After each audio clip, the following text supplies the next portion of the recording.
Oh, I got a P008F code for the turbo. That's a generic code when their actuator sends an issue to the ECM. And so I just replaced this turbo last week, right? So I checked all my wiring and everything, and everything's good to go. Everything's connected. I mean, the truck runs fine. I've got turbo boost, so it's not running funny or anything like that. So why am I getting this code, right? So I was like, okay, let me clear the code. I cleared the code, continued to drive the truck.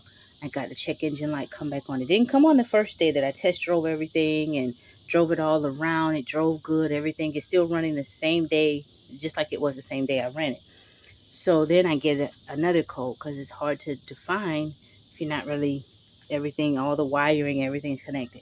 Then I get another code that says P003A. That gives a little more clarity, right? Because it says that code reads speed limit, the limit is exceeded.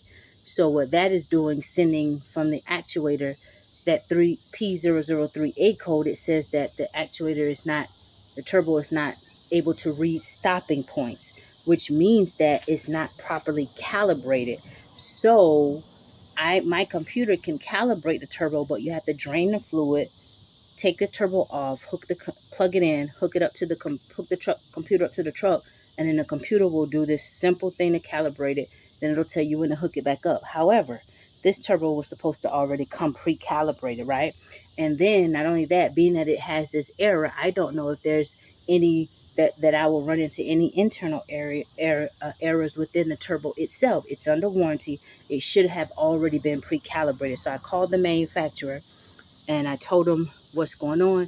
He says, we fix so many of these. They've been in business for like 40 years.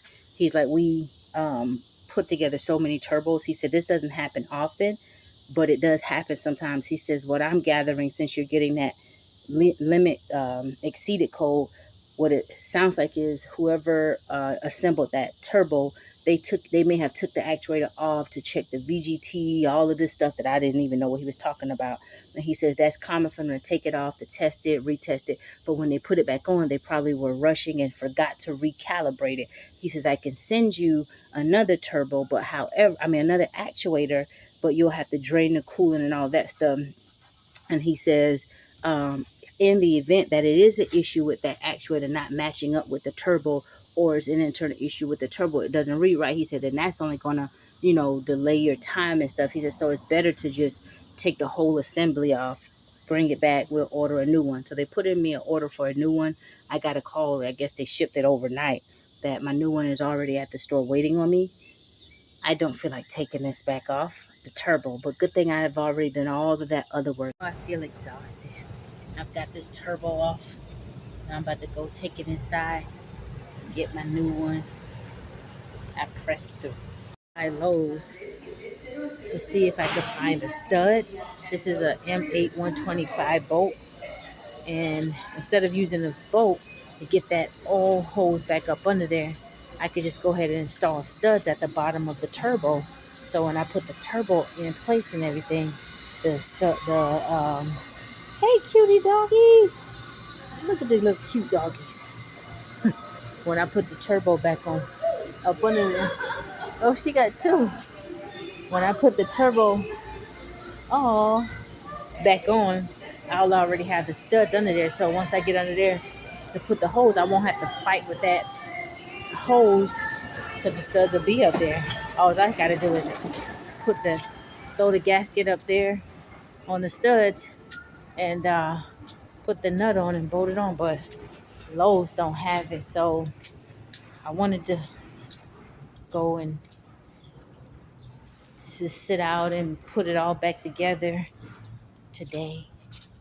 But I'm not going to be able to because, me wanting to get everything back together, I'll just go put it on. And then when I get up under the fight with these bolts, I'll be mad at myself and say, why didn't you get the studs? Why didn't you put the studs on? So I'll just wait until tomorrow so I can check Ace Hardware. I'm going to go to Tractor Supply. Well, I'll call Tractor Supply to see if they sell these studs. I'll check Ace Hardware, and somebody told me another place tomorrow, Capital something. But I'll check tomorrow. Advanced AutoZone came in. I found them right here. It's perfect fit. It's going to be perfect. Came with 2 studs and the nuts already. So I got what I needed. I can screw these in the bottom of the turbo. I'm going to go home and take me a lunch break. I haven't really eaten anything all day except for some watermelon. I've been drinking water. I want to fry me some fish, and I'll come back out.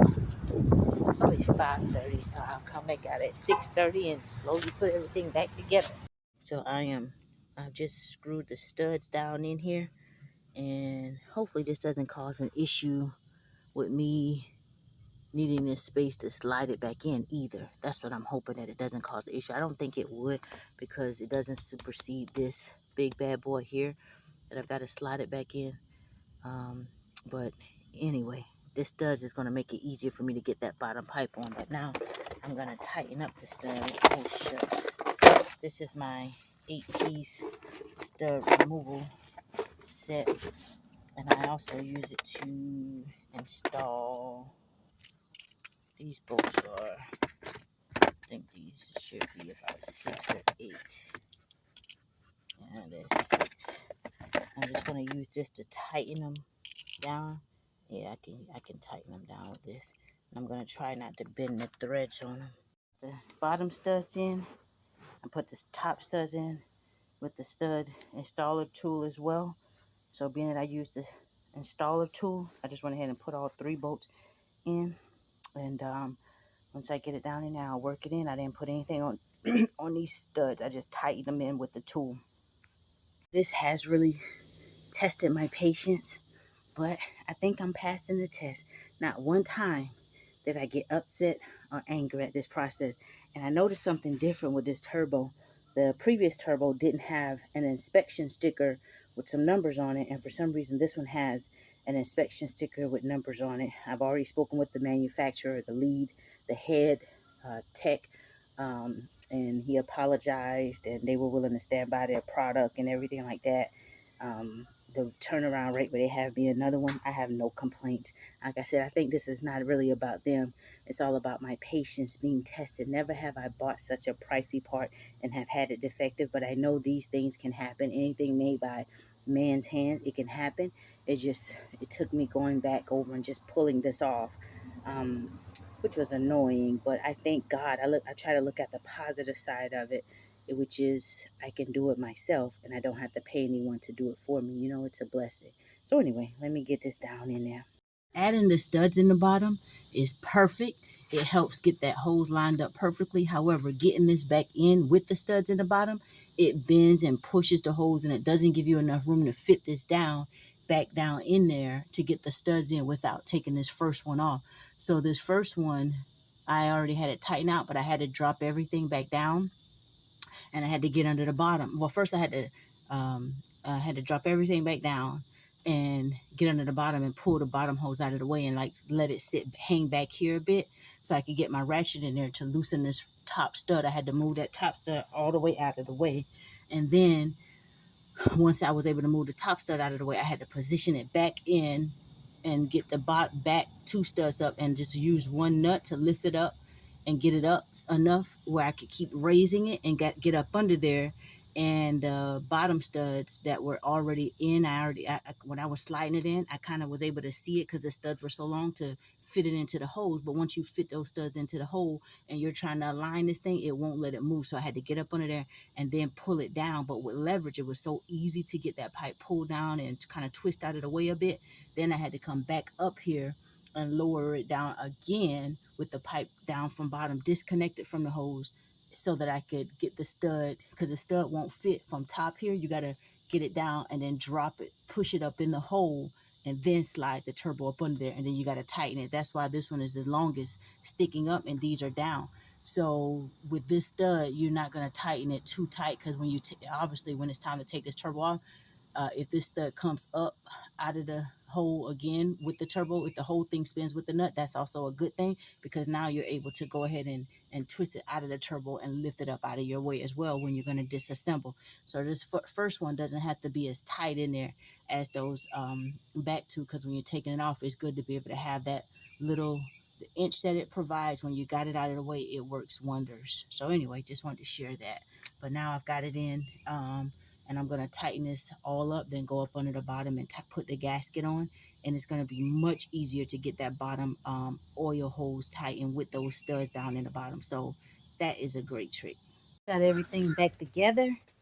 About to hook this other battery terminal back on, and then I will crank it up and let it run. I got to bleed the air out of the system again because I thought I was going to save coolant, but no, I had to drain all the coolant again because getting it loosening the turbo lines, it still drained it all out of there. So either way, whether I'm replacing anytime if the actuator goes bad or the turbo, no matter what, anytime dealing with the turbo, the coolant always has to be drained, because if not, it's still going to come out anyway. Yep. So anyway, so this is the Launch X431 Pro turbo actuator pre-aligned self-calibrate. Performing this function may change the state of the vehicle. Please exercise caution. Okay. This function only for Dodge Ram. Some vehicles may not support. Hold on. Oh, my stomach is growling. Okay. So I hit okay. This function with the service literature available, it's just going to tell you that you got to unplug it from the truck, which I've already done. So I've already drained the coolant in those bottles. I was able to save it, so I'm going to use a strainer and reuse it. So that's the position it was in when I took it off, and I've already moved this back and forth freely. This lever, it moves back and forth freely. That's the actuator. You cannot get coolant on that actuator when you take it off. If you do, it could void the warranty. So, well, not void the warranty, but it could, yeah, void the warranty and damage the actuator. So you got to drain the coolant. So anyway, now this tells you, this documentation provided with each unit, actuator, blah, blah, blah. Before continuing, please ensure that the coolant has been partially drained and the VG variable geometry actuator has been removed from the turbocharger. Failure of the actuator will result if the removal step is not completed prior to continuing. Caution: the turbo VG actuator must be. See, it has it here, must be removed from the turbocharger to perform this function. Failure of the actuator will result if the removal step is not complete prior to continuing. And so what I'm going to do, I'm going to get down there and beside the actuator while I'm doing this. That way, if it moves it or anything, let me see. That way, I'm going to put the phone down. I'm going to put the phone down and then do it. The Launch X431 Pro 3S. This is the elite version. It is good to do the actuator relearn, the calibration. It's good for that. It's good for the turbo relearn. It's a good investment for the heavy duty trucks and light duty trucks. So it can do that. I've driven it, topped off the coolant, and that's what the issue was. They did not calibrate the actuator. And in fact, they probably did calibrate the actuator on their system, but it's not the same as calibrating it to your specific truck. So my little 2 cents is, if you have to replace the turbo, period, anytime you have to replace the turbo, anytime you take the actuator off for any reason, anytime, recalibrate it, period. If you buy a new turbo with the actuator already attached, you know, when I was troubleshooting this code P003A, I saw so many different opinions, and so many people were saying so many different things. But the truth of the matter is that P003A, that is a specific actuator problem. I've troubleshooted it, personal experience, and I've solved the issue. It doesn't matter if you buy a brand new turbo from a manufacturer who is saying that these come pre-calibrated. It doesn't matter. If it says it comes pre-calibrated, anytime you put a new turbo on your vehicle, I don't care what kind of vehicle it is, it doesn't hurt you. It doesn't take nothing from you while you got that turbo before you have filled that vehicle up with coolant. You got to put that turbo in anyway. It doesn't hurt you to loosen that actuator. It'll even create less space and it'll be less heavier to lower it down in there. It doesn't hurt to take the actuator off, sit it to the side while everything is dry, put that turbo in there, get it bolted up, get everything hooked up, plug up that actuator, and do a calibration if you have a computer system for it. What's up, buddy? I got some news to share with you. I'm gonna go let the guy know that's selling these to stop selling it, saying that it is they are pre-calibrated. He needs to sell it differently. All right. Yeah, I'm just leaving the commercial guy that's selling turbos. Just let them know they're not calibrated, and if they did a run a test on it when they sold them at the manufacturer, it's still not the same as calibrating it to whatever specific truck or vehicle. So when they sell them, it'll save them the hassle of anybody running into the issue that I ran into. They get it, hook it up to their vehicle, because that's not an easy job. It's strenuous. It's a strenuous job lifting that heavy turbo and then having to get up under there, loosen those brackets, and put that hose and stuff back right. It takes, it's strenuous. It's not something you can just do in 30 seconds, I mean, it doesn't take, it's not hard, but it's strenuous. And so that'll save somebody from running through the issue that I ran through of getting that thing bolted up on there, and then boom, now you're getting all these codes, and you're like, what's this? So I just told him that, and he was like, thank you. He's like, he'll start, when he's selling them, he'll let them know it's OEM, but you got to calibrate it, self-calibrate before you load it up with fluid and everything. And it just saves people the trouble, the hassle, and from thinking like what I thought, dang, I got a defective turbo, No, it's not defective. It's just not calibrated properly. And another thing that threw me off, the truck was running fine, and then I was getting turbo boost. So I'm like, the turbo's working, so it's got to be a faulty actuator or issue with the actuator. No, it wasn't. It just wasn't calibrated. And then calling the manufacturer and having them say, yes, it's calibrated, you shouldn't be getting that code. Because initially he was like, well, before it got to you, maybe we took it off to test the VGT, and then when we assembled it back, we forgot to calibrate it. No, they ran all the right tests according to their computers, but when you're putting it on your truck, whatever truck you have, it needs to be calibrated for your truck. And so that's what throws that code P003A. It can also throw a code of P00AH, I think, because that's what the previous one threw, P00AH first. And then when I tried to clear that code and continue to drive it through that code in addition to the P003A, and both of those codes stayed on there for the first one. Neither one of them would clear, so I sipped that back, got this one. When I put this one together, that first code, it cleared, but that P003A continued to stay because it was an issue inside of the actuator. And maybe that first one did have something going on with the turbo and the actuator together. Maybe it was meant for me to send that one back, because I had two codes on that one. But with this one, I even get more boost. So what I thought it was running fine, it actually wasn't running as fine as I thought it was running, because I feel more power and my boost is kicking in even more at lower speeds, and it's feeling more powerful. It's already a powerful ride anyway, but that was just so annoying. But patience was the key, and I'm glad I had all the tools and the equipment. I never did a actuator recalibration before, but I knew my computer was able to do it. I just was nervous about performing that on a part that I just bought, and it's new. But after putting the second one in and running through that, I'm like, let me just go ahead and put the computer on, and we see that that's what it needed. It needed to be calibrated, and it automatically cleared out the code. So anyway, I know that's going to help somebody. Now you know that is the actuator needs to be calibrated.